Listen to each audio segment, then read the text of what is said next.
The mountain village of San Martino lay where the road stopped and the hills began. Stone houses clung to the slope like they had grown there, roof tiles darkened by decades of rain and sun. Narrow lanes wound between walls of rough rock, and grapevines climbed wooden posts beside gardens that smelled of basil and damp earth.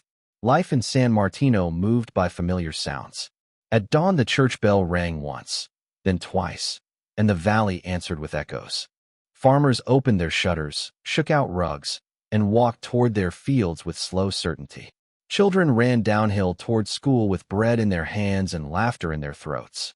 Even the dogs seemed to know the rhythm, lying in doorways until the right hour to bark. Nothing extraordinary ever happened there. That was what everyone said. That was what everyone believed. Luca the shepherd believed it too, until the morning he saw the woman on the hill. It was early, just after sunrise. Luca was guiding his small flock along a grassy path above the village. Mist still rested in the lower valley like spilled milk, and the air was cold enough to make his breath visible. He noticed her because she was still. On the ridge above him, where the wild grass bent in the wind, a woman stood facing the village. At first Luca thought she was a traveler who had lost her way. Sometimes hikers took the old mountain trail and misjudged the distance. But then Luca saw her cloak. It was a soft, pale blue, the color of the sky when night has just ended but the sun has not yet warmed anything. The fabric moved gently in the breeze, yet she didn't look bothered by the cold. Her posture was calm, hands folded in front of her as if she were waiting for someone. Luca shaded his eyes and called out, "Signora, are you looking for the village?" The woman turned slowly. Her face was quiet and gentle, not smiling widely, not frightened, not impatient. When she looked at Luca, he felt a strange stillness settle over his thoughts, as if his mind had been running and suddenly remembered how to sit down. "Yes," she said softly. "I have come because someone asked for help." Luca frowned. "Who asked?" he called. The woman's gaze drifted past him, down toward the rooftops and the church tower. "You will see," she answered. Then she turned slightly, as if listening to something Luca could not hear. The flock shifted around Luca's legs. A bell on one sheep chimed softly. Luca looked away for only a second to steady them on the narrow path. When he looked back up, the ridge was empty, only grass moving in the wind.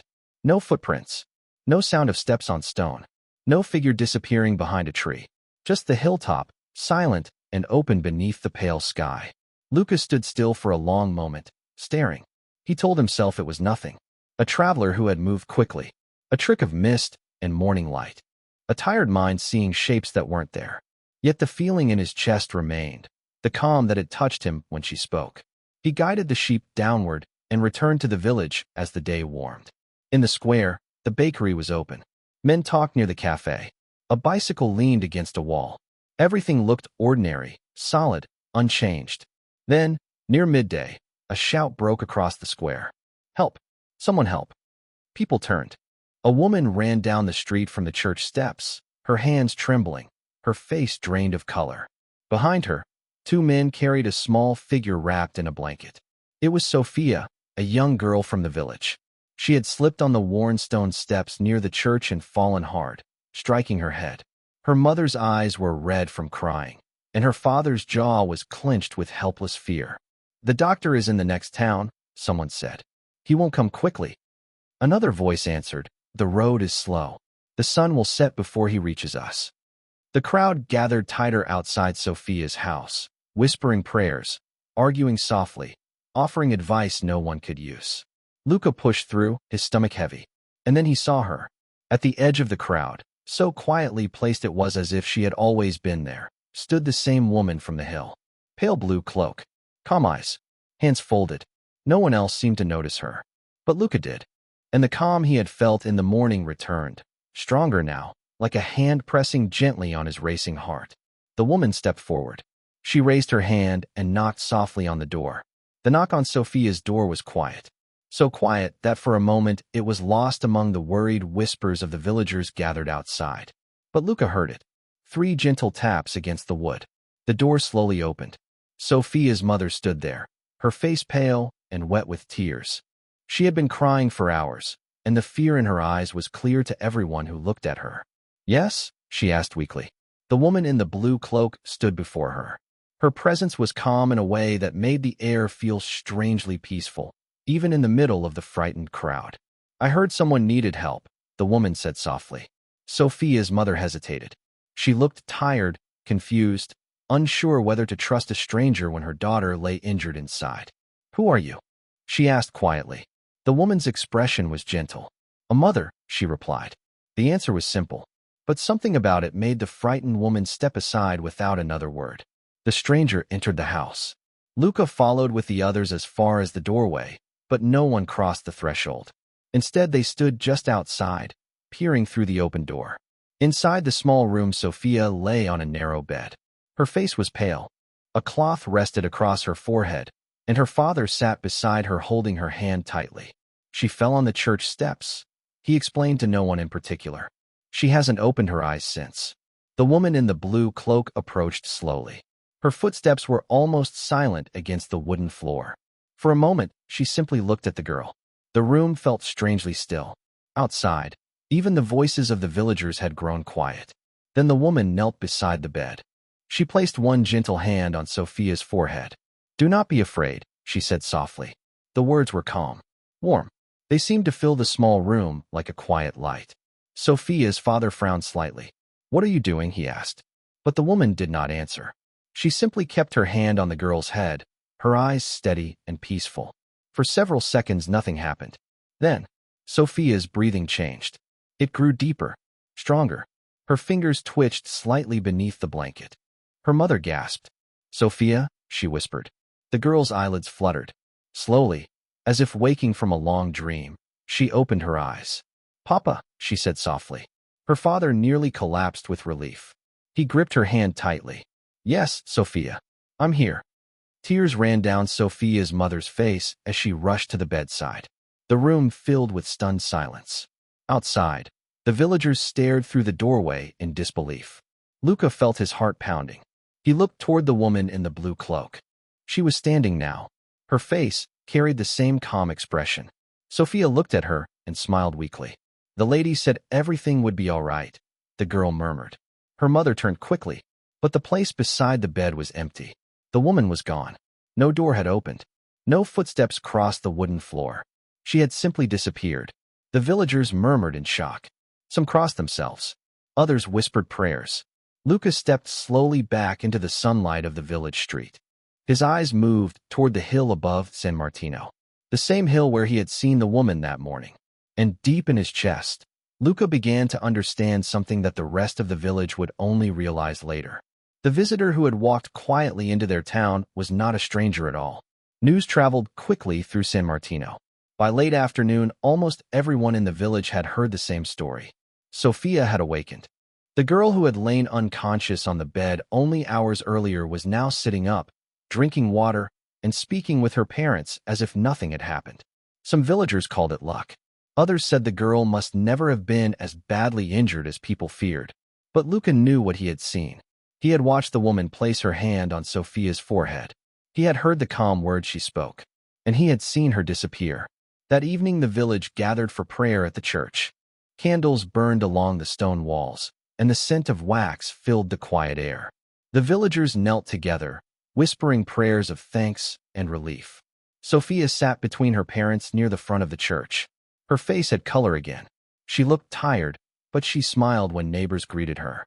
Father Antonio, the village priest, spoke softly to the crowd. "Sometimes," he said, "God answers prayers in ways we do not expect." The villagers nodded quietly. But Luca could not stop thinking about the woman. After the prayer ended, he stepped outside. The sun was setting behind the hills, painting the sky in warm shades of gold and orange. A cool evening wind moved through the valley. Luca walked slowly up the narrow path that climbed toward the hill above the village. The same hill where he had first seen her. The grass moved softly around his boots as he climbed. The church bell rang once behind him. Then the village grew quiet. When Luca reached the top of the hill, he stopped. For a moment, he thought the place was empty. Then he saw her.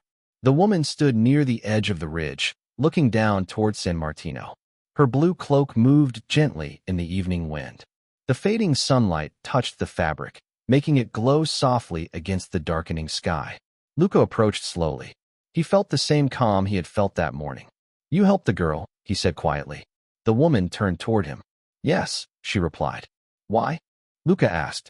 Her eyes were kind. Because her mother asked. Luca hesitated. But people pray every day, he said. Why come here? The woman looked toward the village again.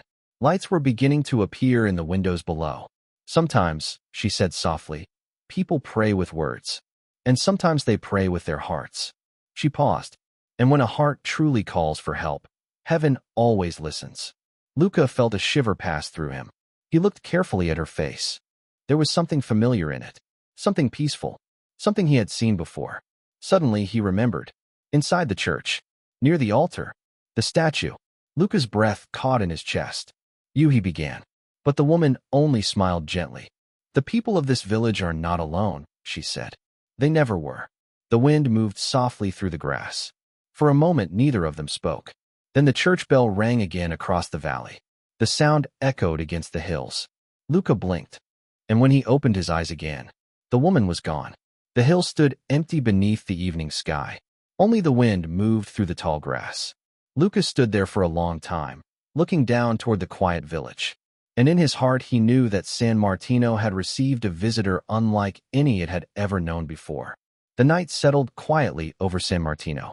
After the evening prayers, the villagers returned to their homes, speaking softly about the strange events of the day. Some believed the girl's recovery was simply good fortune. Others were not so sure. But Luca said nothing. He walked slowly back down the hill toward the village, the wind cool against his face. The sky above the valley had turned dark blue, and the first stars were beginning to appear. The church bell rang once more before falling silent. Everything looked the same as it always had. Yet Luca felt that something in the village had changed. The next morning the valley woke beneath bright sunlight. The storm clouds of the previous day had disappeared, leaving the sky clear and wide above the mountains. The smell of fresh bread drifted from the bakery. Farmers walked toward their fields. Children ran through the square laughing, their voices echoing between the stone walls. And Sofia walked among them. She held her mother's hand as they crossed the village square, smiling shyly when neighbors greeted her. She looks stronger already, one woman whispered. It's a miracle, another replied quietly. Luca watched from the edge of the square. For a moment, he wondered if the events of the previous day had truly happened at all. But he knew they had. Later that morning he stepped inside the village church. The building was cool and peaceful, the stone walls holding the quiet of centuries. Sunlight passed through the tall windows and painted bright shapes across the floor. At the front of the church stood the statue of the Virgin Mary. She wore a long cloak carved in flowing stone, her hands opened gently, as if offering comfort to anyone who stood before her. Luca walked closer. He studied the statue carefully. The same calm face, the same peaceful expression, the same soft folds of a blue cloak. His chest tightened. For a long moment, he simply stood there, silent. Then he slowly knelt. He had never been a man of many prayers. But now the words came easily. Thank you, he whispered. Behind him the church door opened quietly. Sofia and her parents stepped inside. The girl looked around the church curiously before her eyes settled on the statue. That's her, Sofia said softly. Her parents looked at her in surprise. Who? Her mother asked. The lady, Sofia answered. The one who helped me. A quiet silence filled the church. Her father placed his hand gently on her shoulder.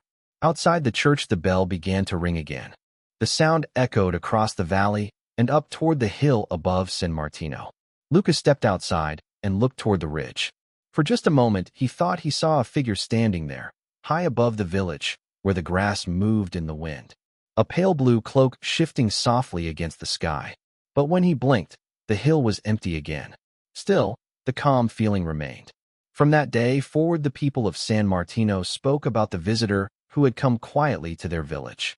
Not with thunder, not with bright light or loud miracles, but with the simple kindness of a mother answering a call for help.